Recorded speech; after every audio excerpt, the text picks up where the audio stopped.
బంజారాహిల్స్లో కల్తీ నెయ్యి తయారీ కేంద్రంపై హైదరాబాద్ పోలీసుల దాడి.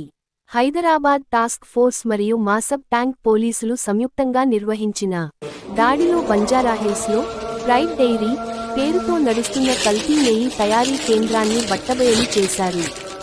యజమాని మొహమ్మద్ జునైద్ హుస్సేన్ను అరెస్ట్ చేసి సుమారు 18.26 లక్షల రూపాయలు విలువైన కల్తీ నెయ్యి మరియు తయారీ సామగ్రిని స్వాధీనం చేసుకున్నారు. పోలీసుల ప్రకారం తక్కువ నాణ్యత గల పామ్ ఆయిల్, వనస్పతి మరియు ఇతర పదార్థాలను ఆవు, గేదె మీగడలో కలిపి నకిలీ నెయ్యి తయారు చేస్తున్నట్లు గుర్తించారు. ఈ నెయ్యిని అసలైనదిగా చెప్పి ప్రజలకు, హోటళ్లకు మరియు శుభకార్యాల నిర్వాహకులకు విక్రయిస్తున్నట్లు వెల్లడించారు. ఈ ఘటనపై మాసబ్ ట్యాంక్ పోలీస్ స్టేషన్లో భారతీయ న్యాయ సంహిత సెక్షన్లు 318, 4, 274, 275 కింద కేసు నమోదు చేశారు. ఈ దాడి అడిషనల్ డీసీపీ అందె శ్రీనివాసరావు పర్యవేక్షణలో జరిగింది.